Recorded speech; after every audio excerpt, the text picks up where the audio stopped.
Je m'appelle William, j'ai 34 ans, et le cabinet d'architecture que j'ai passé la dernière décennie à bâtir à partir de rien m'a été volé par mon propre sang.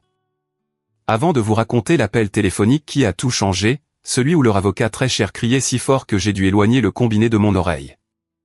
J'ai besoin que vous compreniez exactement ce qui s'est passé dans cette salle de conférence. Mais d'abord, laissez un commentaire ci-dessous et dites-moi d'où vous regardez. Cela m'aide à me sentir un peu moins seul dans ce gâchis. L'air dans la salle de conférence du Hartmann Design Studio était vicié, recyclé et imprégné du parfum cher. C'était le parfum d'Isabella. Il sentait le gardénia et l'argent. Mon frère Lucas était assis à la tête de la table en acajou, ma table, celle que j'avais conçue et construite sur mesure de mes propres mains. Quand nous avons finalement quitté le garage pour ce bureau du centre-ville, Lucas s'est adossé à ma chaise en cuir, faisant tourner un stylo doré entre ses doigts. Il avait l'air de sortir d'une couverture de magazine ou peut-être d'une affiche de soirée étudiante qui a mal tourné. Il avait 30 ans, portait un costume qui coûtait plus cher que ma première voiture. Et il n'avait jamais travaillé un seul jour de sa vie. « Signe-le, William, dit-il, sa voix douce et entraînée. Ou nous te ferons tout perdre, pas seulement le cabinet, la maison, la réputation. Nous ferons en sorte que tu ne dessines plus jamais un seul plan dans cet état. » Isabella, sa fiancée, se tenait près de la fenêtre, regardant la rue. Elle regardait le voiturier garer la toute nouvelle Porsche Panamera de Lucas, celle qu'il avait achetée avec la carte de crédit de l'entreprise que je n'avais pas annulée assez vite. Elle se tourna vers moi, son visage un masque d'indifférence ennuyée. « Ne sois pas difficile, Will, dit-elle. C'est juste des affaires de famille. » J'ai regardé la pile de documents devant moi. Le papier était épais, de qualité légale. Le texte était dense. Transfert de la majorité des parts. Renonciation à toute réclamation. Démission de William Hartmann en tant que PDG. C'était une condamnation à mort pour ma carrière. Mon avocate Sarah n'était pas là. Ils avaient parfaitement calculé leur coût. Sarah était en vol pour Tokyo pour des vacances de 2 semaines. Un voyage qu'elle préparait depuis 1 an. J'étais seul. Juste moi, mon frère, sa fiancée, un requin, et leur avocat, Victor Reyes. Victor était un petit homme avec un grand ego et un costume trop brillant. Il a tapoté un doigt manucuré sur la ligne de signature. Les conditions sont généreuses, monsieur Hartmann, compte tenu des allégations que nous sommes prêts à déposer. Des allégations. C'était leur levier. J'ai regardé Lucas. Tu vas vraiment faire ça après tout ce que j'ai fait pour toi? J'ai payé tes études. J'ai payé ton loyer. Je t'ai tiré d'affaire quand tu as été arrêté à Vegas. Lucas a arrêté de faire tourner le stylo. Ses yeux sont devenus froids. Tu me contrôlais, William. Tu as utilisé l'argent de maman pour me tenir en laisse. Tu me traitais comme un enfant. Tu agissais comme un enfant, ai-je dit doucement. Et maintenant, je suis le patron, a claqué Lucas. Il a frappé la table de sa main. Signe ces putains de papiers. J'ai senti une oppression dans ma poitrine, une sensation de brûlure qui n'était pas seulement de la colère. C'était du chagrin. Je regardais le petit frère que je portais autrefois sur mes épaules et je ne le reconnaissais pas. Il était parti, consumé par la cupidité et le poison qu'Isabella lui avait chuchoté à l'oreille. J'ai pris le stylo. Ma main n'a pas tremblé. Je m'attendais à ce qu'elle le fasse, mais elle était stable comme un roc. Si je signe ça, ai-je dit, regardant Victor dans les yeux. C'est tout. Je m'en vais. Plus de poursuites, plus de menaces contre ma licence, plus de tuyaux anonymes au conseil d'éthique. C'est l'accord, Victor a souri. Immunité totale en échange d'une reddition totale. J'ai regardé la ligne de signature. William J. Hartmann. J'ai pensé aux nuits tardives, au week-end passé à la table à dessin pendant que mes amis étaient au bar, à l'odeur de sueur de bois et de peinture fraîche, à la première fois que nous avons décroché le contrat Westfield. Ce cabinet n'était pas seulement une entreprise. C'était mon identité. C'était la seule chose qui me restait de l'héritage de notre mère. Du moins, c'est ce que je pensais. J'ai décapuchonné le stylo. L'encre a coulé, noire et permanente, sur la page. Grattement. Grattement. J'ai signé le transfert. J'ai signé la démission. J'ai signé l'accord de non-concurrence. Isabella a laissé échapper un petit souffle satisfait. Lucas a attrapé les papiers avant même que l'encre ne soit sèche, les parcourant comme s'il cherchait un numéro de loterie gagnant. C'est fait, ai-je dit. Je me suis levé. Je me sentais étrangement léger. Vide, mais léger. Laisse tes clés, dit Lucas, sans lever les yeux. Et l'ordinateur portable, propriété de l'entreprise. J'ai fouillé dans ma poche et j'ai sorti le porte-clés en laiton. La clé de la porte d'entrée, la clé du bureau, la clé du placard à fourniture où nous cachions le bon scotch pour célébrer les grandes victoires. Je les ai posées délicatement sur la table. Bonne chance, Lucas, ai-je dit. Tu vas en avoir besoin. Je n'ai pas besoin de chance, il a ricané. J'ai le talent. Tu n'étais que le gros œuvre, Will. Je suis le visionnaire. Je me suis dirigé vers la porte. Je n'ai pas regardé les récompenses encadrées au mur. Je n'ai pas regardé le modèle de la bibliothèque municipale que nous construisions. J'ai juste marché dans le couloir, devant la réceptionniste, Julie, qui me regardait avec des yeux confus et larmoyants. Elle savait que quelque chose n'allait pas. Monsieur Hartman, a-t-elle demandé en passant devant son bureau. Prenez le reste de la semaine, Julie, lui ai-je dit doucement. Faites-moi confiance. Je suis sorti du bâtiment et dans l'air frais de l'automne. Le soleil se couchait, peignant le ciel de nuances de violet et d'orange. J'ai vu la Porsche noire garée juste dans la zone de chargement. Feu de détresse clignotant, prétentieux, tout comme lui. J'ai marché 3 pâtés de maison jusqu'au parking public où mon camion de 5 ans était garé. Je suis monté, j'ai verrouillé les portes et je me suis juste assis là. Je n'ai pas démarré le moteur. J'ai juste serré le volant jusqu'à ce que mes jointures deviennent blanches. J'aurais dû être dévasté. J'aurais dû pleurer. Je venais de perdre une entreprise de plusieurs millions de dollars. Mais en regardant mon reflet dans le rétroviseur, une chose étrange s'est produite. Les coins de ma bouche ont tressailli. J'ai souri. Ce n'était pas un sourire heureux. C'était le sourire d'un homme qui sait que la bombe a déjà été posée. Et il est le seul à savoir où se trouve le minuteur. Je suis rentré chez moi, je me suis fait un sandwich et j'ai dormi mieux que je n'avais dormi depuis 5 ans. Le lendemain matin à 8h03, mon téléphone a sonné. Ce n'était pas Lucas. C'était Victor Reyes. J'ai laissé sonner 3 fois. À la 5e sonnerie, j'ai décroché. Allô, ai-je dit, ma voix rauque, faisant semblant de venir de me réveiller. Hartman. La voix de Victor est venue du haut-parleur si fort qu'elle a déformé. Il n'utilisait plus sa voix douce de tribunal. Il hurlait. « Qu'est-ce que tu as fait? Qu'est-ce que tu as foutu ?» J'ai signé les papiers, Victor, ai-je dit calmement, en sirotant mon café. Je t'ai donné exactement ce que tu as demandé. Hartman Design Studio est maintenant le problème de Lucas à 100%. Il n'y a pas d'actif. Victor a hurlé. Je regarde les comptes. Le capital d'exploitation a disparu. La liste des clients, elle est vide. Le contrat Westfield. Où est le contrat Westfield? Oh, ça, ai-je dit, sortant sur mon balcon. Tu n'as pas lu les petits caractères des documents de restructuration que j'ai déposés le mois dernier. N'est-ce pas? Tu étais trop occupé à me menacer de fausses accusations d'abus pour vérifier les dépôts corporatifs. Tu fils de, Lucas voulait le cabinet, je l'ai coupé.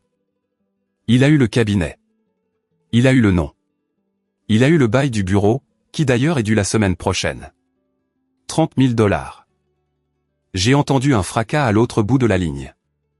On aurait dit un téléphone jeté contre un mur. Mais pour comprendre comment j'ai réussi ça, comment j'ai trompé un avocat requin et mon frère sociopathe pour qu'ils volent une coquille vide sans valeur pendant que je m'en allais avec les millions, il faut remonter le temps. Il faut remonter au début. Au moment où j'ai réalisé que mon frère n'était pas seulement un raté, mais un monstre.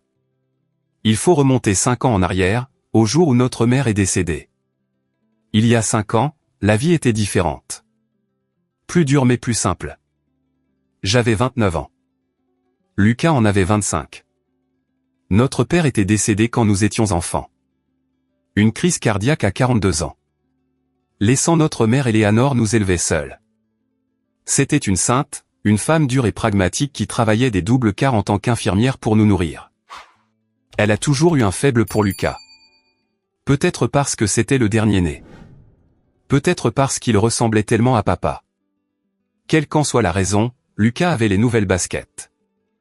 J'avais les vêtements d'occasion. Lucas avait le pardon. J'avais les leçons sur la responsabilité. La plupart du temps, je ne m'en souciais pas. Je l'aimais. Je voulais le protéger. J'étais le grand frère. C'était mon travail. J'ai créé Hartman Design Studio dans le garage détaché de notre mère. Ce n'était pas glamour. En été, c'était une étuve. En hiver, je devais porter des gants sans doigts pour dessiner parce que le radiateur soufflant faisait sauter le disjoncteur.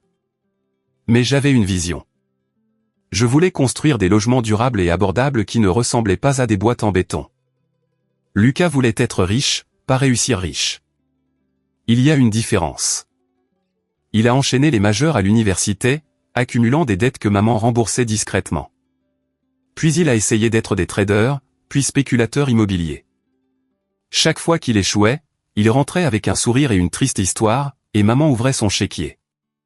Puis vint la nuit du gala de bienfaisance. Je venais de décrocher mon premier vrai contrat commercial, une petite rénovation pour une banque locale. J'ai acheté 2 billets pour le gala de la fondation de l'hôpital, pensant que ce serait une bonne occasion de réseautage. J'ai emmené maman. Elle était magnifique dans sa vieille robe bleue. Lucas est arrivé en retard, et il n'était pas seul. À ses côtés marchait une femme qui arrêtait le trafic. Cette robe rouge qu'elle portait semblait absorber toute la lumière de la pièce. Elle était magnifique, oui, mais il y avait quelque chose de tranchant chez elle. Ses yeux balayaient la pièce non pas avec curiosité, mais avec calcul, évaluant la valeur. William, maman, Lucas a souri, son bras autour de sa taille. C'est Isabella. C'est une mannequin et une consultante en article. Isabella a souri. Ça n'a pas atteint ses yeux. Lucas m'a tellement parlé de vous, Eleanor est l'architecte, a-t-elle dit, ma profession comme si c'était un passe-temps. Ce soir-là, je l'ai regardé travailler la pièce. Elle ne parlait à personne qui gagnait moins de 6 chiffres. Elle s'accrochait à Lucas, lui chuchotant à l'oreille, riant trop fort à ses blagues. Je l'ai vu l'éloigner quand un serveur est venu avec l'addition de leur boisson. Et j'ai vu Lucas fouiller maladroitement dans son portefeuille, qui était vide. Il m'a regardé. J'ai soupiré et j'ai posé ma carte. Isabella a regardé ma carte. Puis elle m'a regardé. Pendant une seconde, le masque est tombé. J'ai vu du mépris. Elle était agacée que la poule aux œufs d'or soit en fait le frère aux mains calleuses, pas le joli garçon en smoking de location. 6 mois plus tard, maman est tombée malade. Cancer du pancréas. C'était rapide et brutal. J'ai déménagé mon bureau dans la chambre d'hôpital. Je prenais des appels d'entrepreneurs tout en changeant les poches. Je dormais sur la chaise à côté de son lit. Lucas venait 2 fois par semaine. Il sentait le parfum, lui tenait la main pendant 10 minutes, se plaignait de la difficulté à trouver une place de parking, puis partait. Isabella n'est jamais venue. Elle déteste les hôpitaux, disait Lucas. Une nuit, environ une semaine avant la fin, maman s'est réveillée. Elle était lucide, ce qui était rare à ce moment-là. La morphine la tenait généralement endormie. William, a-t-elle murmuré. Sa main était si fine qu'on aurait dit tenir un oiseau. Je suis là, maman. La lettre, a-t-elle murmuré. Dans mon coffre-fort, l'enveloppe bleue. Ne l'ouvre pas avant d'en avoir besoin. En avoir besoin pourquoi? Avant d'avoir besoin de te sauver, a-t-elle dit. Ses yeux étaient intenses, concentrés. Lucas, il est faible. C'est mon cœur, mais il est faible. Elle va le dévorer vivant, et elle viendra pour toi, Isabella. Maman a hoché la tête. Une larme a coulé du coin de son œil. Protège la famille, William. Mais protège-toi d'abord. Promets-moi. Je te le promets, maman. Elle est décédée 3 jours plus tard. Les funérailles étaient un flou de costumes noirs et de gratins, mais la lecture du testament est gravée dans ma mémoire avec une clarté cristalline. Nous nous sommes réunis dans le bureau de Monsieur Patterson, l'avocat de la famille. C'était un vieil ami de papa. La pièce était sombre jusqu'à ce qu'Isabella entre. Elle ne faisait même pas partie de la famille, mais elle s'est assise juste à côté de Lucas, lui tenant la main comme si elle était la veuve éplorée. Monsieur Patterson s'est raclé la gorge. À mon fils, William, je laisse la maison familiale et le contenu du coffre-fort. Isabella a serré la main de Lucas. J'ai vu ses jointures blanchir. À mon fils, Lucas, Patterson a continué, je laisse la somme de $150 000 de ma police d'assurance vie. Lucas s'est redressé. Un sourire a commencé à se former. Cependant, Patterson a levé la main. Cet argent doit être placé dans une fiducie. Le fiduciaire sera William Hartman. Les fonds doivent être versés en allocation mensuelle sur une période de 5 ans. Si Lucas conteste ce testament, l'argent est reversé à une œuvre de bienfaisance. Le silence dans la pièce était assourdissant. Quoi? Lucas s'est levé. Elle ne peut pas faire ça. J'ai 30 ans. Je ne suis pas un enfant. C'était le souhait de votre mère, Lucas, Patterson a dit doucement. Elle voulait vous assurer une stabilité à long terme. C'est votre faute? Lucas s'est retourné vers moi, le visage rouge. Vous l'avez monté contre moi. Vous lui avez fait croire que je ne savais pas gérer l'argent. Lucas, assieds-toi, ai-je dit calmement. Maman était au courant des dettes de jeu. Elle était au courant des cartes de crédit. Tais-toi, a-t-il crié. Isabella s'est levée lentement. Elle n'a pas crié. Elle était bien plus dangereuse que ça. Elle a posé une main sur la poitrine de Lucas, le calmant instantanément. C'est bon, bébé, a-t-elle roucoulé. Elle m'a regardé avec des yeux froids. Des requins morts. On trouvera une solution. William est un homme raisonnable. Sa famille. Il ne laissera pas son petit frère mourir de faim. N'est-ce pas? Ce regard. Ce n'était pas une question. C'était une déclaration de guerre. Alors que nous nous dirigions vers le parking, j'ai essayé de parler à Lucas. Luc, écoute. La fiducie est pour ton propre bien. Je ferai en sorte que tu aies assez pour le loyer, pour les courses. Nous pouvons investir le reste. Lucas s'est éloigné de moi. Il est monté dans la voiture d'Isabella, une berline modeste à l'époque. Alors qu'elle démarrait le moteur, elle a baissé la vitre. L'héritage est une chose délicate, William, a-t-elle dit. Il révèle qui sont vraiment les gens. Elle avait raison. Je ne savais juste pas qu'elle parlait d'elle-même. Au cours de l'année suivante, je me suis concentré sur le cabinet. J'ai enfoui mon chagrin dans le travail. Nous avons remporté l'appel d'offres pour la bibliothèque municipale. Nous avons embauché 3 nouveaux architectes. Hartman Design Studio devenait un acteur majeur dans l'État. J'ai acheté une belle maison, j'ai mis de l'argent de côté pour ma retraite et j'ai eu l'impression de construire enfin la vie que je voulais. Mais en arrière-plan, la tempête se préparait. Lucas et Isabella ont emménagé dans un appartement de luxe qu'ils ne pouvaient pas se permettre. Lucas n'a pas trouvé de travail. Pourquoi le ferait-il? Il avait son allocation. Chaque mois, je lui virais $2500. C'était une somme décente, suffisante pour vivre si l'on était prudent. Il n'était pas prudent. Les demandes ont commencé modestement. Et Will, la voiture est en panne. J'ai besoin de $500. Je l'ai envoyé. Will, Isabella a besoin de soins dentaires, ce n'est pas couvert. $1200. Je l'ai envoyé. Will, nous voulons créer une entreprise, une affaire d'import-export. Juste besoin de $5000 pour l'inventaire. C'était la première fois que je disais non. Je ne peux pas faire ça, Luc, lui ai-je dit au téléphone. La fiducie a des règles strictes, et mon argent personnel n'est pas un distributeur automatique. Tu es égoïste, il a craché. Tu es assis sur une mine d'or avec cette entreprise, et tu ne veux pas aider ton propre frère à commencer une carrière. Fais un plan d'affaires, ai-je dit. Montre-moi les chiffres, ensuite nous parlerons. Il a raccroché, silence, pendant 2 semaines. Je pensais peut-être qu'il était vraiment en train d'écrire un plan d'affaires. J'étais naïf. Puis vint l'appel téléphonique qui faillit me briser. C'était 2 heures du matin un mardi. Will. La voix de Lucas était rauque. Brisée. Il sanglotait. Luc, qu'est-ce qui ne va pas? Je me suis assis dans mon lit, le cœur battant. J'ai tout gâché, Will. J'ai vraiment tout gâché.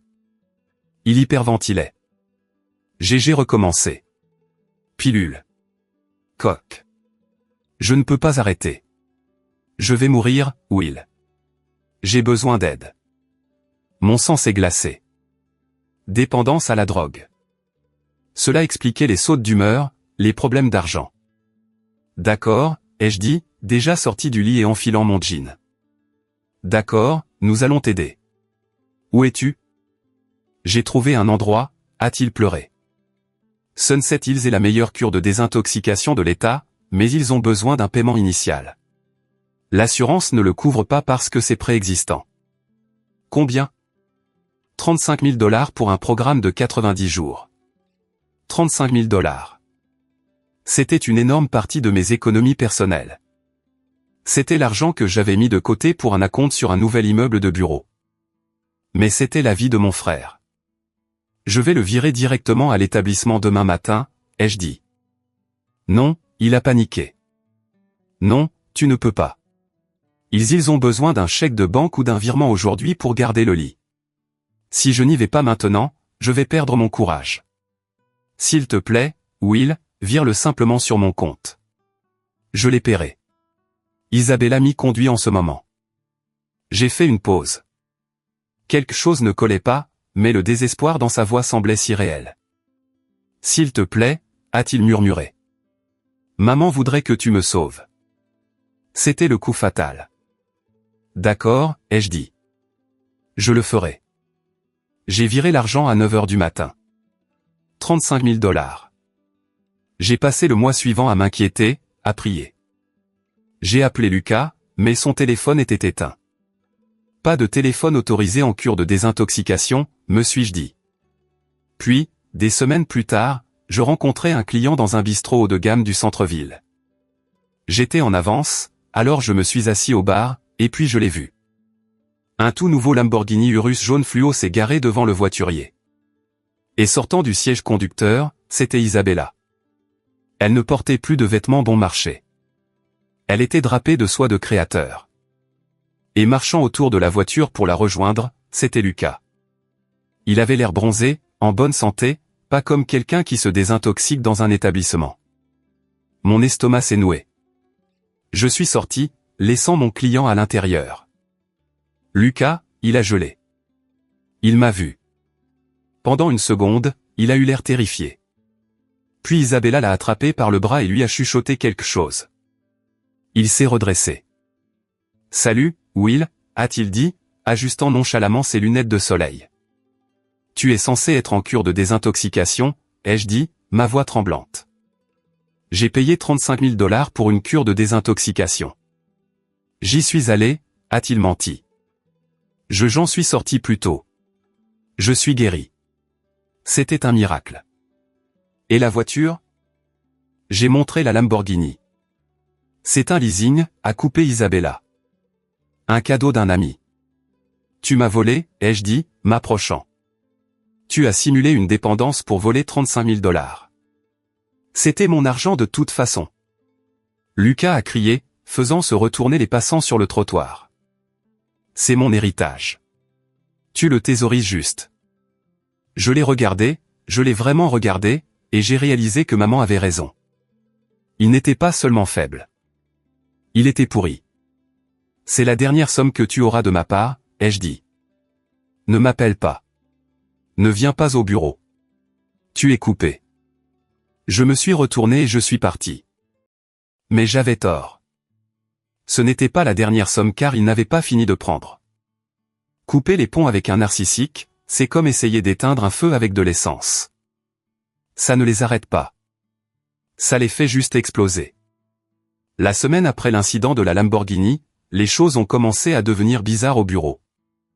D'abord, ce fut le service informatique. Mon administrateur CISA, Dave, est entré dans mon bureau l'air inquiet. Quelqu'un a essayé d'accéder au compte de paie à distance, a dit Dave. En utilisant vos identifiants. D'où? L'adresse IP remonte à un complexe de condos de luxe à Cherry Creek. L'appartement d'Isabella et Lucas. Changez tout. J'ai ordonné une authentification à 2 facteurs pour tout. Mot de passe, code bancaire, portail des fournisseurs. Verrouillez tout. Puis les rumeurs ont commencé. J'avais des clients qui m'appelaient pour me poser des questions embarrassantes. William, est-ce que tout va bien avec la liquidité du cabinet? Margaret Chin, la PDG de Westfield et ma plus grande cliente, m'a demandé pendant le déjeuner. Nous sommes plus forts que jamais, Margaret. Pourquoi? Elle a hésité.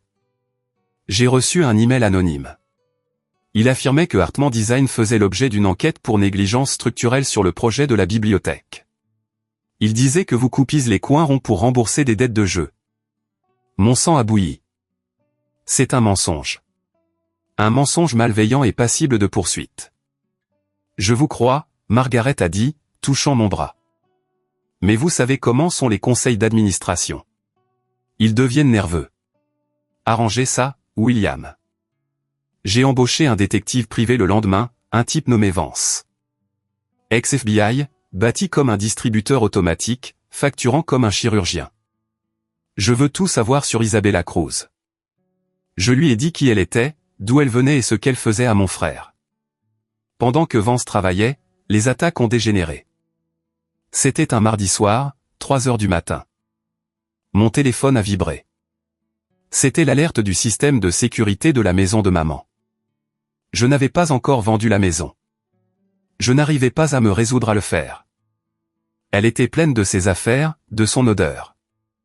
J'ai affiché le flux de la caméra sur mon téléphone.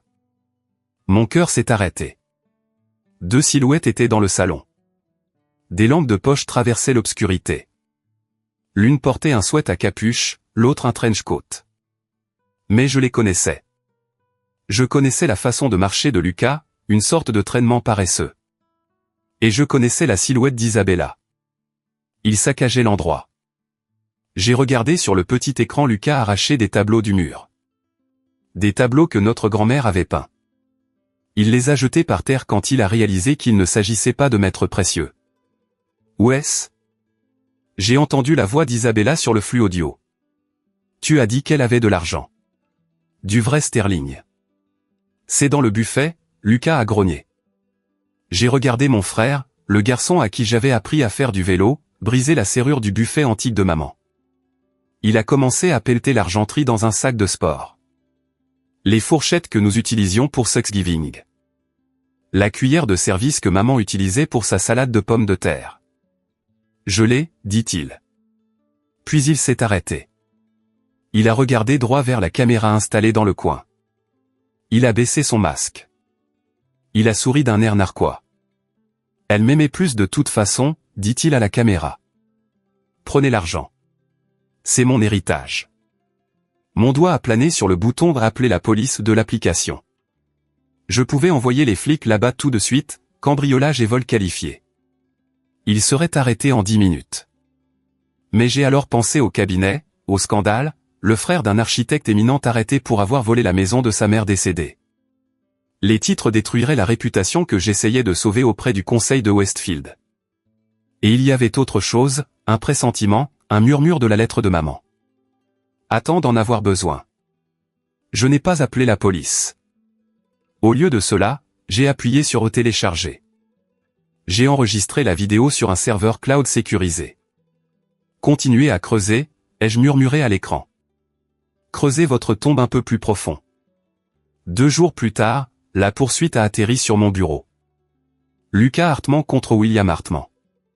Il me poursuivait pour dissoudre la fiducie. Il me poursuivait pour manquement à l'obligation fiduciaire. Il prétendait que je gérais mal son argent, que j'étais émotionnellement violent. Et c'était le coup de grâce, que j'avais contraint notre mère à signer le testament alors qu'elle était sous l'influence de stupéfiants. Il ne s'intéressait plus seulement à l'argent. Ils s'attaquaient à mon intégrité. Ils essayaient de réécrire l'histoire pour faire de moi le méchant. J'ai appelé Sarah, mon avocate. C'est grave, Will, a-t-elle dit, feuilletant le dossier. Ils ont un affidavit d'une infirmière ici. Maria Gonzalez. Qui? C'était une infirmière en soins palliatifs. Elle affirme vous avoir entendu menacer votre mère la nuit précédant la signature du testament. Je me suis penché en arrière, stupéfait. C'est un mensonge. Je n'ai jamais attendu, Maria, l'infirmière de nuit. Je l'ai renvoyée 2 jours avant la mort de maman parce que je l'avais surprise en train de dormir au travail. Eh bien, elle est leur témoin vedette maintenant, Sarah a dit d'un air sombre. Et si cela va en procès, ça va traîner pendant des années. Vos biens seront gelés. Les comptes du cabinet pourraient être gelés en attendant un audit. Le projet Westfield, vous le perdrez. Alors, qu'est-ce qu'ils veulent? Un règlement, Sarah a dit. Ils veulent que la fiducie soit dissoute. Ils veulent une somme forfaitaire de 500 000 $. Et ils veulent 20% des bénéfices futurs du cabinet. Jamais, ai-je dit. Si vous ne réglez pas, ils vous détruiront dans la presse, Will. Même si nous gagnons au tribunal, l'entreprise sera morte. Je suis rentré chez moi cette nuit-là, me sentant comme un animal acculé. J'ai versé un whisky et je me suis assis dans l'obscurité. Puis ma sonnette a retenti. C'était Vance, l'enquêteur privé. Il tenait une épaisse enveloppe manille. Vous allez vouloir vous asseoir pour ça, monsieur Hartman, dit-il. Il jeta l'enveloppe sur la table basse. Des photos en sont tombées. Son nom n'est pas Isabella Cruz, Vance a dit, c'est Elena Voronova. Elle a été mariée 3 fois. Une fois à Miami, une fois à Londres, une fois à Dubaï. J'ai pris une photo. C'était Isabella, 5 ans plus jeune, accrochée au bras d'un homme plus âgé. Qu'est-il arrivé au mari, ai-je demandé. Le premier a fait faillite. Le second s'est suicidé après avoir perdu son entreprise. Le troisième est actuellement en prison pour détournement de fonds. Il affirme qu'elle l'a piégé. C'est une veuve noire, ai-je murmuré. C'est une professionnelle, Vance a corrigé. Et elle ne s'intéresse pas seulement aux fonds fiduciaires, William. Elle veut tout. J'ai trouvé des emails. Elle a parlé à un promoteur immobilier à Chicago. Elle essaie de leur vendre la liste de clients de Hartman Design. Elle prévend votre entreprise avant même de la posséder. Mes mains tremblaient. Pas de peur cette fois, mais de rage. Elle va détruire tout ce que maman a construit. Tout ce que j'ai construit. Elle le fera, Vance a dit, à moins que vous ne l'arrêtiez. J'ai regardé les photos. Puis j'ai regardé le coffre-fort mural où je gardais l'enveloppe bleue de maman. Ne l'ouvre pas avant d'en avoir besoin. Je me suis dirigé vers le coffre-fort. J'ai composé le code, l'anniversaire de maman. La porte s'est ouverte en cliquant. J'ai sorti l'enveloppe bleue. Elle sentait la lavande, son parfum préféré. Je l'ai déchirée. Il y avait une seule feuille de papier écrite de sa main tremblante et mourante, et une clé USB. Mon très cher William, si tu lis ceci, cela signifie que Lucas n'a pas changé. Cela signifie que mon espoir était faux et que ta peur était juste. Je savais pour les prêts qu'il avait contractés en mon nom. Je savais pour les chèques falsifiés. Je l'ai couvert parce que je l'aimais trop pour le laisser aller en prison. C'était mon péché. Et je suis désolé de t'avoir laissé en payer le prix. Mais j'ai aussi fait mes devoirs. J'ai engagé un homme, Monsieur Torres, avant de tomber malade. Sur cette clé, tu trouveras des enregistrements. Lucas m'a avoué qu'il avait volé le fonds de pension de ton père il y a des années. Il me l'a avoué en face, William, et je l'ai enregistré. J'ai aussi la preuve qu'Isabella, ou peu importe comment elle s'appelle, accédait à mes comptes bancaires avant ma mort. J'ai laissé faire pour pouvoir suivre les adresses IP. Elle est dangereuse. Ne la combats pas avec honneur. Elle ne connaît pas l'honneur. Protège-toi d'abord. Le sauver signifie le laisser tomber. Parfois, la seule façon de sauver un homme qui se noie et qui vous combat est de le laisser couler et de ne le retirer que lorsqu'il cesse de se débattre. Fais ce que tu dois. Je t'aime, maman. Je suis resté assis là longtemps. Les larmes coulaient sur mon visage. Elle savait, elle avait joué aux échecs en mourant d'un cancer juste pour me donner une arme d'outre-tombe. J'ai essuyé mes yeux. J'ai regardé la clé USB. J'ai pris mon téléphone et j'ai appelé Sarah. Ne va pas encore à Tokyo, ai-je dit. Nous avons du travail à faire. Quel genre de travail, a-t-elle demandé, entendant le changement dans ma voix. Nous allons restructurer, ai-je dit froidement. Nous allons leur donner exactement ce qu'ils veulent, et nous allons nous assurer qu'il s'en étouffe. Les 72 heures suivantes furent un tourbillon de caféine, de déchiqueteuses de papier et d'intenses manœuvres juridiques. J'ai convoqué une réunion d'urgence avec Sarah et Marcus, mon directeur financier. Marcus était un homme discret, grand-père de 4 enfants, qui aimait les feuilles de calcul Excel plus que les gens. Quand j'ai expliqué le plan, il n'a pas scié. Il s'est juste craqué les doigts et a dit « Allons cuisiner ». L'objectif, leur ai-je dit, en dessinant sur le tableau blanc, est une reddition stratégique. Nous devons faire passer le cabinet pour le prix tout en le transformant secrètement en bombe. Première étape, le jeu de Bonneto. Hartman Design Studio LLC était la cible. C'était l'entité que Lucas poursuivait en justice. Nous avons donc enregistré une nouvelle société, Rocky Mountain Architecture Partners, RMAPAP. Nous déplaçons les actifs, Sarah a instruit. Les actifs physiques, ordinateurs, serveurs, les traceurs coûteux, nous les vendons à RMAPAP pour un prix symbolique. La dépréciation légitime le permet. Et les contrats, ai-je demandé. La bibliothèque Westfield. C'est le joyau de la couronne. Le contrat contient une clause, Marcus a souligné, tapotant son écran. Clause 14b, disposition clé. Si William Hartman n'est plus l'architecte principal, le client a le droit de résilier le contrat immédiatement. Parfait, ai-je dit.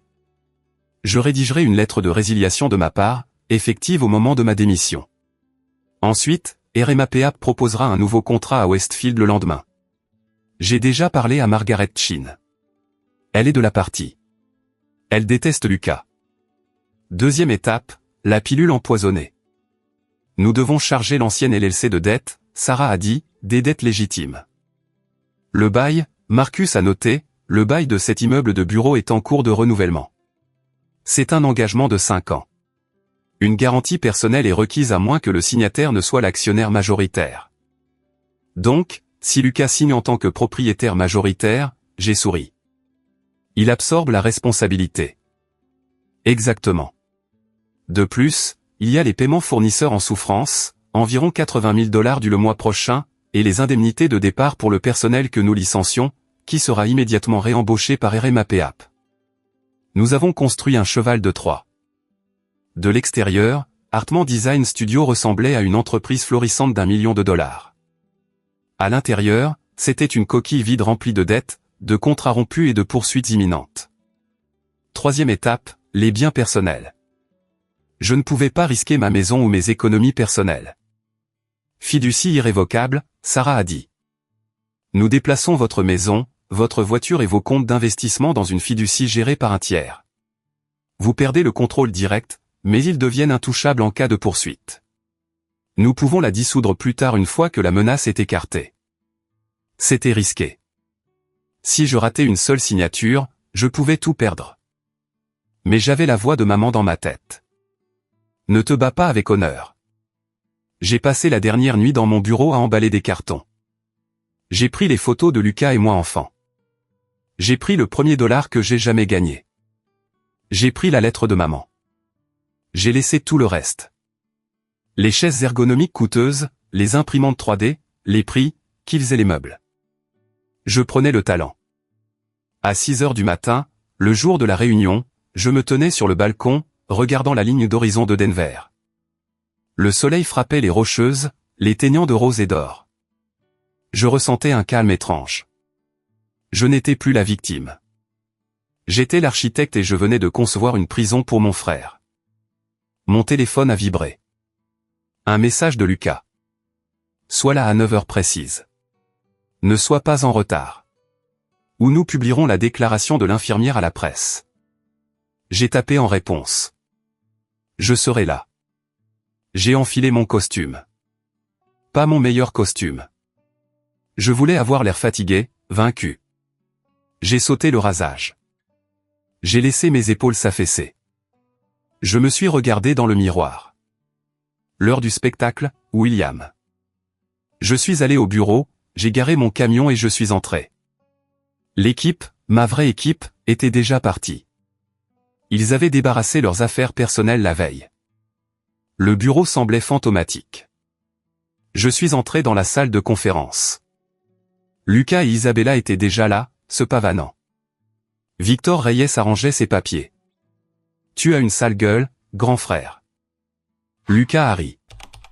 Finissons, ai-je marmonné, m'effondrant sur la chaise. Il était temps de déclencher le piège. La tension dans la pièce était palpable, prête à se rompre. Victor Reyes a poussé la pile de documents vers moi. Comme discuté, dit-il, sa voix onctueuse de fausse sympathie.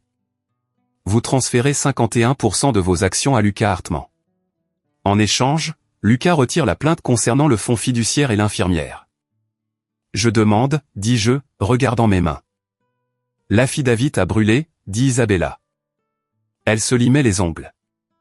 Une fois l'encre sèche, Maria Gonzalez disparaît. Personne ne saura que vous avez abusé de votre mère mourante. J'ai serré la mâchoire. Il m'a fallu toute la force de ma maîtrise de soi pour ne pas tendre la main et effacer ce sourire narquois de son visage.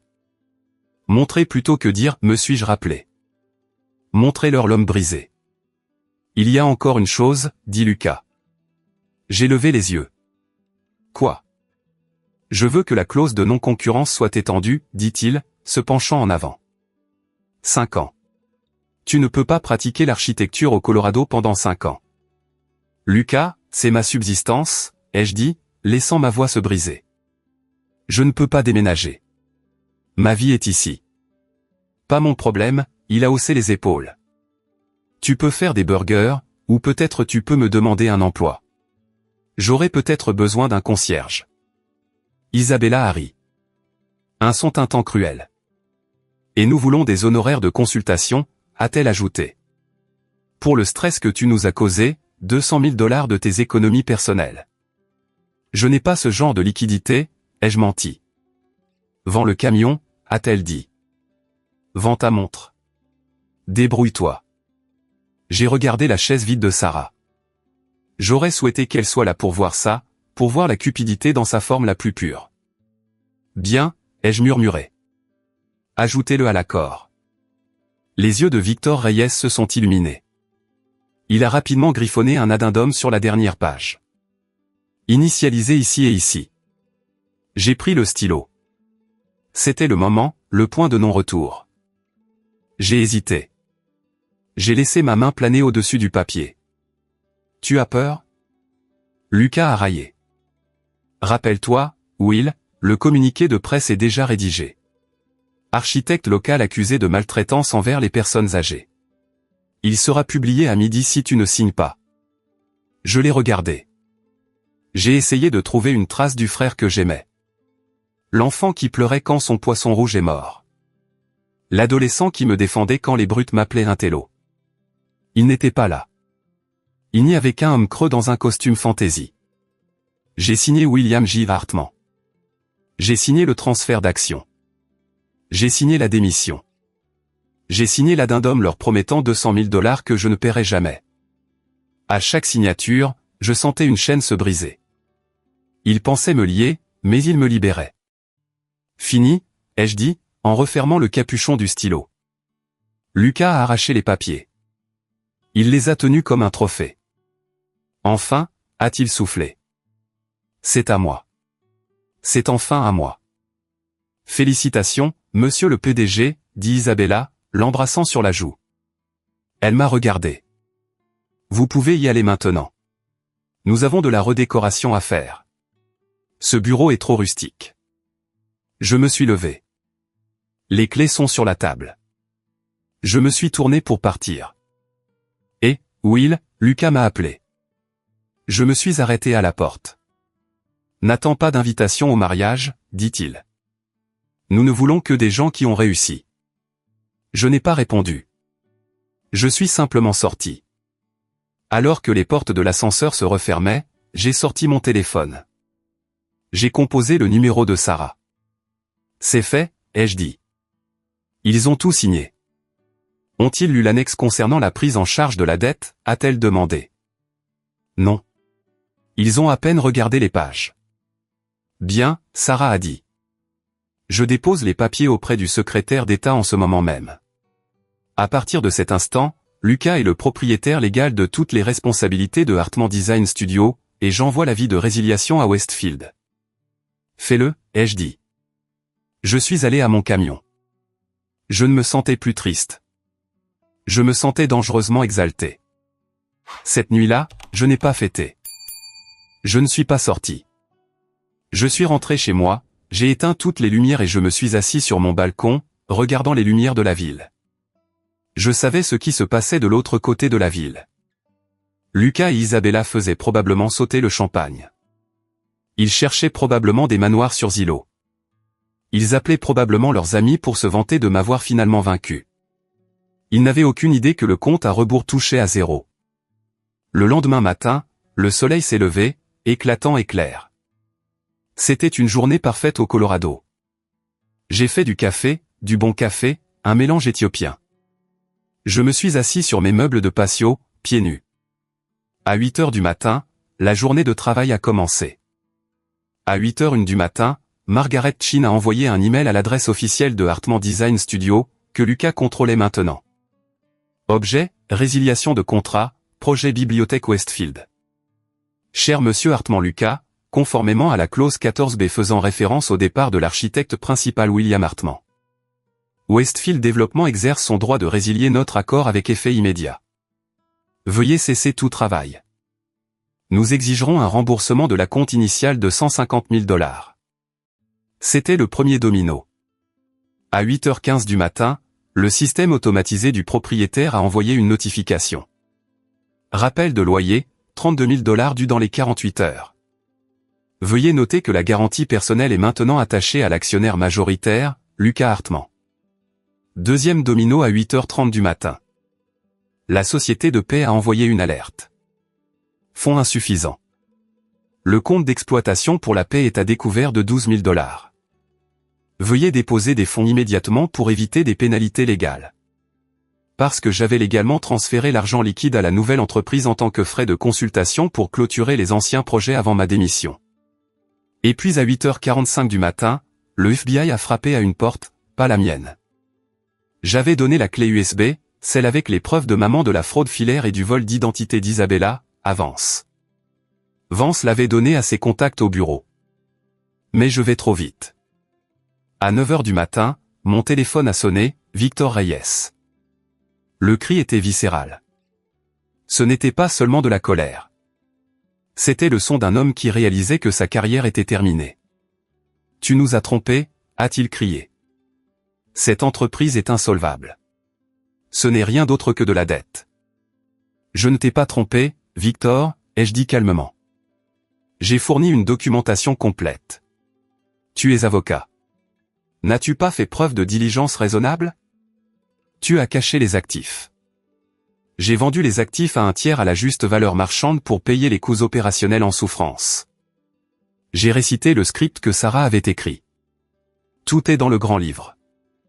Le client a annulé, a-t-il hurlé. Westfield a annulé. Eh bien, ils m'ont embauché, ai-je dit. Pas le cabinet. Ils voulaient un architecte, pas un escroc. Je vais vous poursuivre en justice. Avec quel argent, ai-je demandé. Lucas n'a pas d'argent. Le cabinet n'a pas d'argent.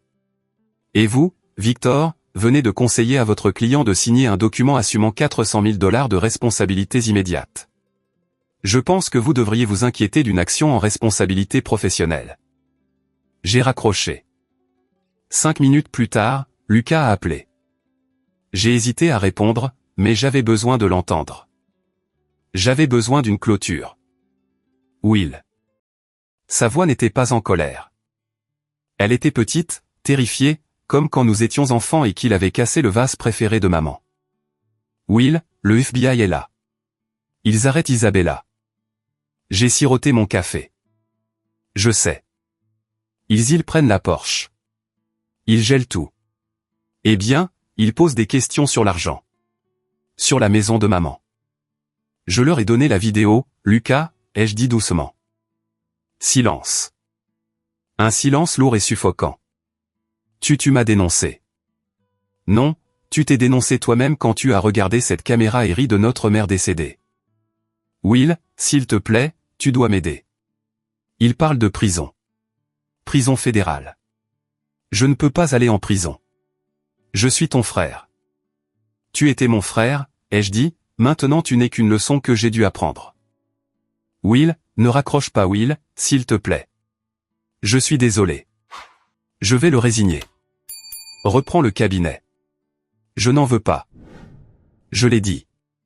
J'en ai construit un nouveau. Un meilleur. Will. J'ai mis fin à l'appel. Puis j'ai bloqué le numéro. Je suis resté assis là longtemps, écoutant les oiseaux gazouiller. L'air était plus propre, plus léger.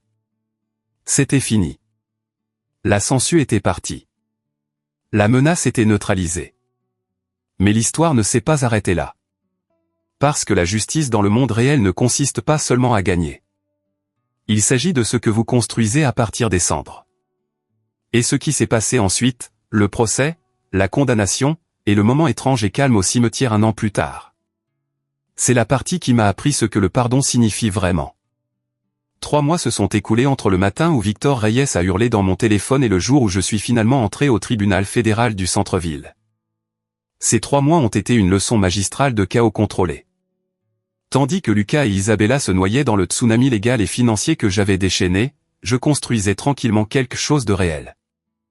Rocky Mountain Architecture Partners n'était pas seulement un nouveau nom.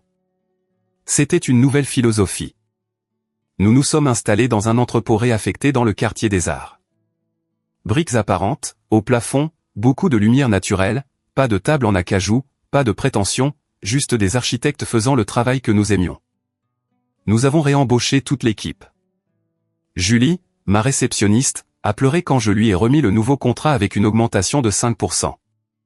Margaret Chin et Westfield nous ont soutenus, non seulement par loyauté, mais parce qu'ils connaissaient la qualité de notre travail. Nous avons commencé les travaux sur le projet de la bibliothèque 2 semaines après l'effondrement de l'ancien cabinet. Mais tandis que ma vie professionnelle s'envolait, l'ombre du procès planait sur tout. L'acte d'accusation fédérale était un document lourd, fraude par virement, vol d'identité, abus envers les personnes âgées, complot en vue de commettre un larcin. Le FBI ne plaisantait pas car Isabella avait franchi les frontières de l'État avec des fonds volés et utilisé Internet pour commettre ses crimes. Les fédéraux avaient compétence. Je me souviens avoir monté les marches de granit du palais de justice. L'air était vif, ce ciel bleu spécifique du Colorado au-dessus qui rend tout net et en haute définition. Sarah marchait à côté de moi, ses talons claquant rythmiquement sur la pierre. « Vous êtes prêt pour ça ?» a-t-elle demandé, ajustant sa mallette. « Vous n'avez pas besoin de rester pour toute la procédure, William. Vous pouvez donner votre témoignage et partir. »« Je dois le voir, » ai-je dit. « Je dois voir la fin de l'histoire. » La salle d'audience était glaciale. Elle sentait le cirage et le vieux bois. Je me suis assis au dernier rang. Quand l'huissier a annoncé les accusés, j'ai retenu mon souffle. Isabella a été amenée la première. Elle avait l'air diminuée. Les vêtements de marque avaient disparu, remplacés par une combinaison standard. Ses cheveux, habituellement une cascade de perfection brillante, étaient tirés en un chignon désordonné. Mais ses yeux étaient les mêmes. Froid, calculateur, balayant la pièce à la recherche d'une sortie qui n'existait pas. Puis vint Lucas. Le voir m'a brisé le cœur à nouveau. Il avait perdu du poids. Il avait l'air gris, tremblant légèrement en s'asseyant à la table de la défense. Il ne ressemblait plus à l'homme arrogant qui avait exigé que je lui cède mon héritage.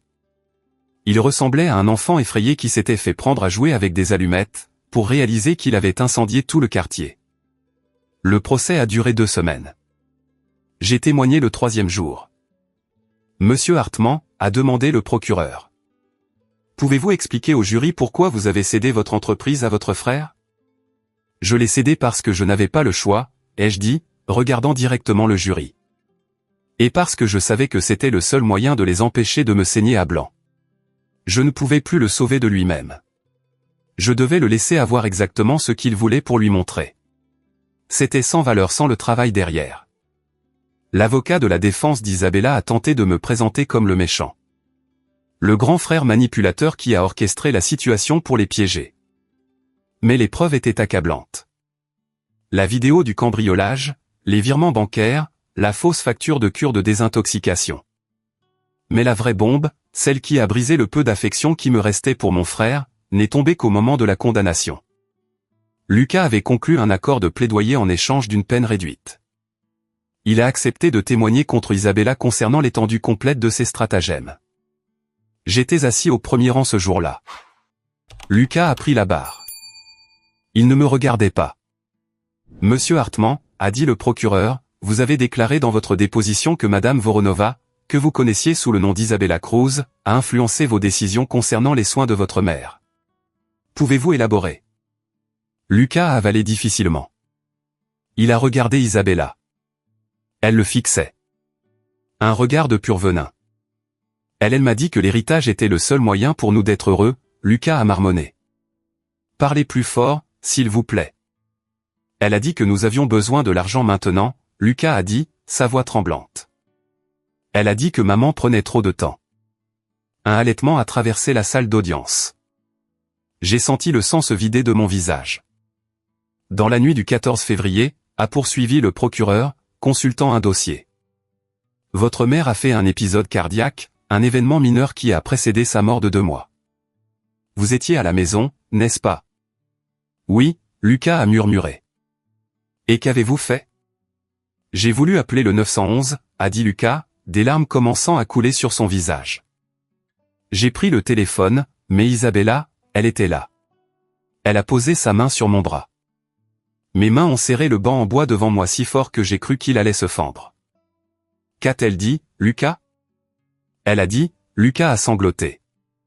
Elle a dit, attends juste 10 minutes. Si c'est son heure, c'est son heure. N'interfère pas avec le destin, Lucas. Pense à l'argent. Pense à nous. Et avez-vous attendu? J'ai attendu, Lucas a pleuré. J'ai attendu 15 minutes avant d'appeler.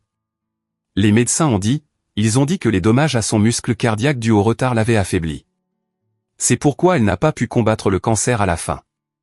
C'est pourquoi elle est morte si vite. Je ne pouvais plus respirer. La pièce tournait. Ce n'était pas seulement de la cupidité.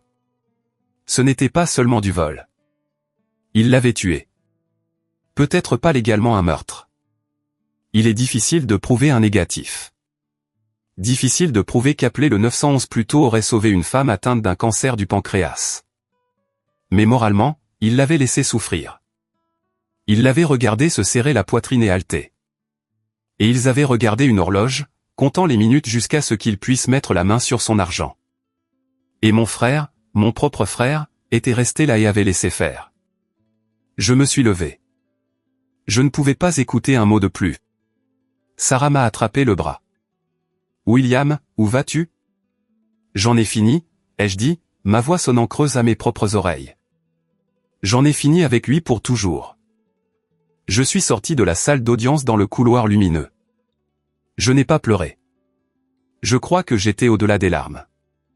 J'ai ressenti une clarté froide et dure s'installer dans ma poitrine, comme du béton prenant dans des fondations. Isabella a été condamnée à 12 ans de prison fédérale. Le juge l'a qualifiée de prédatrice de la plus haute catégorie. Lucas a eu 4 ans.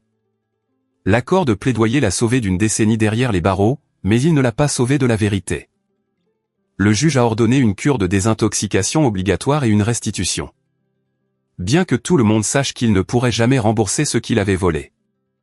Alors que les huissiers l'emmenaient menotté, il m'a finalement regardé. Il m'a regardé avec ses yeux implorants et humides, murmurant le mot « pardon ». Je n'ai rien murmuré en retour. Je n'ai pas hoché la tête. Je n'ai pas secoué la tête. J'ai juste tourné le dos et suis sorti par les doubles portes parce que maman avait raison. Se protéger est la plus haute forme d'amour. Et parfois, le pardon ne consiste pas à laisser quelqu'un revenir. Il s'agit de laisser tomber la colère pour ne plus avoir à la porter. Mais laisser tomber la colère ne signifie pas que vous devez reprendre la relation. Je suis allé directement au bureau. Je suis entré dans l'atelier où mon équipe discutait des plans pour un nouveau centre communautaire. Le bruit de leur débat, l'odeur du café, le froissement du papier. C'était la chose la plus belle que j'ai jamais entendue. Et, Will, Marcus a appelé. Nous sommes bloqués sur l'entrée. Est-ce que nous optons pour le porte-à-faux ou l'arche? J'ai enlevé ma veste, j'ai retroussé mes manches et je me suis dirigé vers la table. Regardons les fondations, ai-je dit. Si les fondations sont solides, nous pouvons construire ce que nous voulons. 1 an plus tard, la neige fraîche recouvrait le sol du cimetière de Crownhill. C'était cette neige lourde et humide qui couvre tout de silence. J'y marchais en craquant, mes bottes laissant des traces profondes, tenant un bouquet d'iris violet enveloppé dans du papier craft. Les fleurs préférées de maman. Je n'étais pas venu ici depuis 6 mois.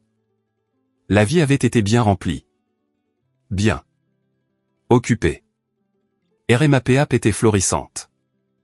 Nous venions de remporter un prix de design durable pour la bibliothèque Westfield, qui était enfin ouverte au public. J'avais aussi rencontré quelqu'un. Elle s'appelait Claire. Elle était architecte paysagiste.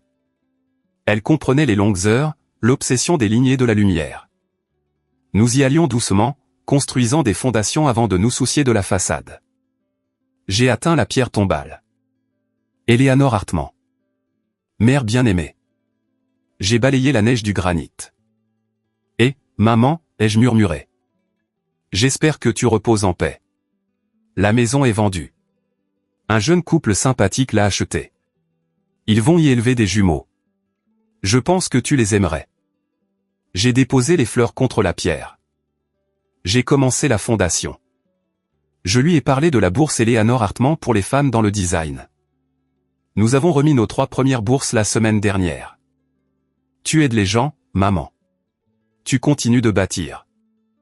Je suis resté là un instant, écoutant le vent dans les arbres dénudés. J'ai ressenti une paix qui m'avait manqué si longtemps. Le fantôme de l'enfant prodige ne me hantait plus. La culpabilité d'être celui qui avait survécu, celui qui avait réussi, avait disparu. Puis j'ai entendu le craquement de la neige derrière moi. Je ne me suis pas retourné. Au début, je savais qui c'était. J'avais reçu la lettre de la commission de libération conditionnelle un mois auparavant. Lucas avait été libéré plus tôt dans un foyer de réinsertion pour bonne conduite et achèvement du programme intensif de lutte contre la toxicomanie. Et, Will. La voix était rauque, plus âgée. Je me suis retourné lentement. Lucas se tenait à environ 3 mètres de moi. Il avait l'air différent. La coupe de cheveux chers avait disparu, remplacée par une simple coupe à la tondeuse. Il portait un lourd manteau de travail et des bottes robustes, le genre que l'on porte quand on travaille vraiment pour gagner sa vie, pas quand on fait semblant. Il avait l'air fatigué, usé, mais ses yeux étaient clairs. Le regard maniaque avait disparu. Lucas, ai-je dit. Ma voix était neutre, ni chaude, ni froide, juste un fait. Il ne s'est pas approché. Il savait mieux que ça. Il a déplacé son poids, regardant la tombe, puis de nouveau moi. Je ne savais pas si tu serais là, dit-il. J'ai pris le bus. C'est une longue marche depuis l'arrêt. Oui, c'est vrai, ai-je acquiescé. Je travaille, dit-il. Une note de fierté désespérée dans sa voix. L'équipe de charpentiers, c'est un travail difficile. J'ai des ampoules aux mains. Il les a levées. Elles étaient rugueuses, coupées, mais c'est de l'argent honnête. Pour la première fois. C'est bien, Lucas. Je suis content. Je suis propre, Will. 1 an de sobriété la semaine prochaine. Continue comme ça, ai-je dit. Pour toi-même. Il m'a regardé, cherchant quelque chose. Le pardon, un câlin, une invitation à dîner, une offre de revenir au cabinet. Je suis désolé, il a étouffé. Je sais que je l'ai dit au tribunal, mais je dois le dire ici devant elle. Devant toi. Je suis tellement désolé, Will, pour tout. Pour l'argent, pour les mensonges, pour la nuit où elle est morte. Je l'ai regardé. J'ai vu le remords. Je l'ai cru réel. Il avait tout perdu pour se retrouver. Je te pardonne, Lucas, ai-je dit. Ses épaules se sont affaissées de soulagement. Il a fait un demi-pas en avant. Cela veut dire quoi, a-t-il commencé. Je te pardonne, ai-je répété, affermissant ma voix. Je ne porte plus la haine, mais cela ne signifie pas que tu auras une place à ma table. Il s'est arrêté. L'espoir dans ses yeux s'est estompé, remplacé par une triste compréhension. Nous ne sommes plus ennemis, lui ai-je dit. Mais nous ne sommes pas partenaires. Nous ne sommes pas amis. Tu as choisi ton chemin et il t'a éloigné de moi. J'ai construit une nouvelle vie, Lucas, et elle a des murs. Non pas pour empêcher les gens d'entrer, mais pour maintenir la structure en sécurité. Tu as brisé les fondations une fois. Tu n'auras pas l'occasion de le faire à nouveau. Il a hoché la tête lentement. Il a baissé les yeux sur ses bottes. Je comprends. Je le fais. Je te souhaite bonne chance, ai-je dit. Vraiment, j'espère que tu construiras une bonne vie. Mais tu dois la construire toi-même. Je le ferai, a-t-il murmuré. Au revoir, Lucas. Je me suis retourné et je suis parti. Je n'ai pas regardé en arrière. Je suis sorti du cimetière vers mon camion où le chauffage m'attendait. Je ne me sentais pas lourd. Je me sentais léger. J'avais passé toute ma vie à essayer d'être l'architecte de ma famille, à essayer d'étayer des poutres pourries, à essayer de réparer des toits conçus pour fuir. J'avais essayé de sauver tout le monde sauf moi-même. Mais maintenant je comprenais. Vous pouvez concevoir le plus beau bâtiment du monde, mais si les gens à l'intérieur essaient de le brûler, vous devez sortir. Vous devez le laisser s'effondrer. Et ensuite, vous devez reprendre vos outils, trouver un nouveau terrain et recommencer. Je suis monté dans mon camion et j'ai démarré le moteur. La radio jouait une chanson de rock classique. J'ai passé la vitesse et j'ai roulé vers la ville, vers l'horizon où mon bâtiment se dressait fièrement contre les montagnes. J'étais William Hartman. J'étais un architecte. Et pour la première fois de ma vie, le plan que je suivais était le mien. Amis, l'histoire de William et Lucas est fictive. Mais la douleur qu'elle représente est bien trop réelle pour des millions de personnes. Nous parlons souvent d'abus physiques ou de manipulation émotionnelle, mais l'abus financier au sein des familles est une épidémie silencieuse. Il prospère dans l'ombre du devoir et de la loyauté. Ce que William a vécu est un exemple classique de l'erreur des coûts irrécupérables dans les relations. Il a continué à investir de l'argent, de l'émotion, du temps dans son frère, pensant que s'il donnait juste un peu plus, il pourrait le sauver. Mais la dure vérité que je veux que vous reteniez aujourd'hui est la suivante, vous ne pouvez pas sauver quelqu'un qui tire activement profit de sa propre destruction. Les limites ne sont pas des punitions. Quand William a finalement coupé les ponts avec Lucas, ce n'était pas un acte de cruauté. C'était un acte de survie. Et plus important encore, c'était la seule chose qui a réellement forcé Lucas à changer. Le fait de faciliter n'est pas de l'amour. C'est juste payer le poison. Je veux vous entendre. Avez-vous déjà été le William de votre famille? Avez-vous déjà eu à faire le choix déchirant de couper les ponts avec un enfant prodige ou un membre toxique de votre famille pour vous sauver? Si vous avez trouvé de la valeur dans cette histoire, si elle vous a aidé à voir votre propre situation un peu plus clairement, s'il vous plaît, faites-moi une faveur. Écrivez le mot bien dans les commentaires ci-dessous. C'est un petit geste, mais cela me dit que ces leçons sont comprises et cela aide cette vidéo à atteindre d'autres personnes qui pourraient être piégées dans la même obscurité que William. Protégez votre paix. Construisez vos propres fondations et rappelez-vous que vous êtes l'architecte de votre propre vie. Personne d'autre ne tient le stylo. Merci d'avoir regardé et je vous verrai dans la prochaine.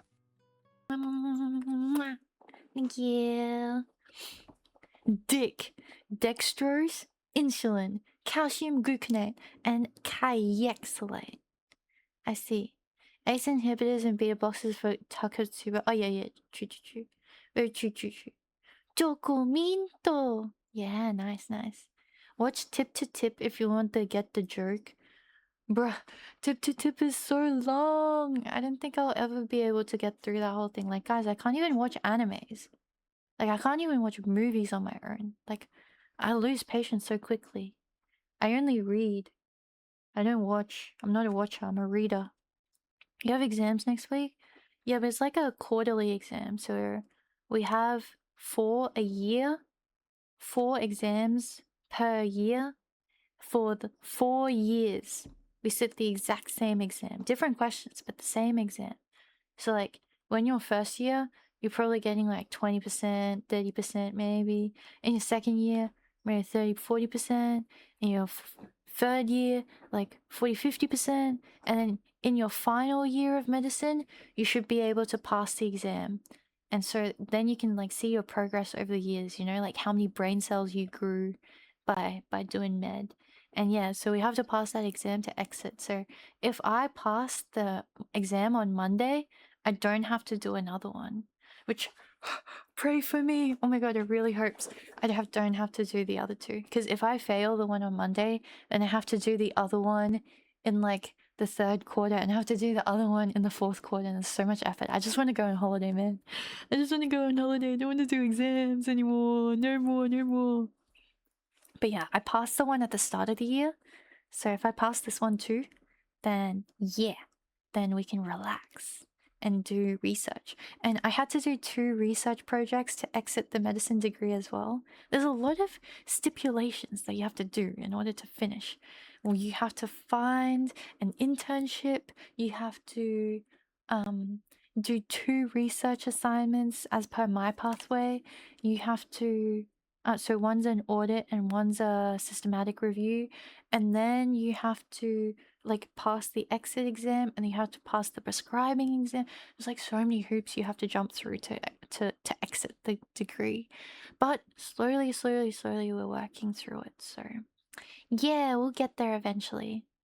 All you do is win, failing is impossible. That is true, Agent Beamer. Actually, Bun has never failed an exam in her entire life. Except for my piano exam, but that doesn't count. Like, I've never failed an academic exam ever. Yeah. Can someone approve my message so I can send abbreviation? Hello, John Doug 696. Welcome in. Hello, Med Student Streamer. Hello, hello.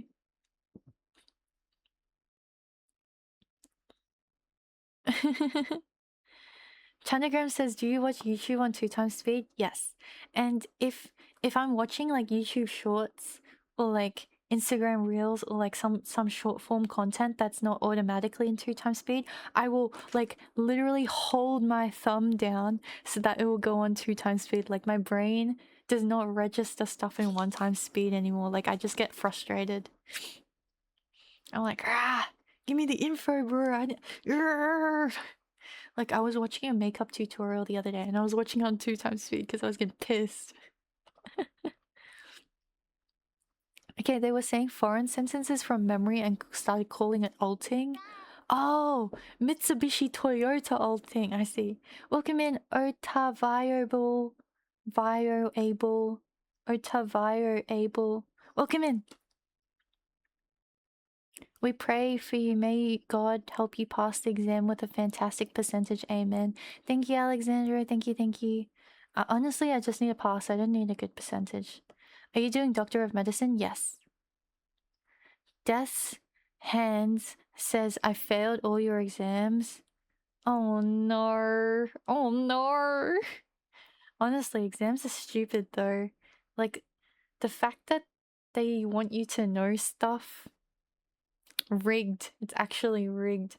Like you have to be really lucky. I feel because like even in our practical exams, like I gave my study group a lecture on eye swelling like 2 days before the practical exam, and the OSCEs, the practical exam, happened to have a station on, guess what? Eye swelling. Oh my god, that lecture that I gave my friends,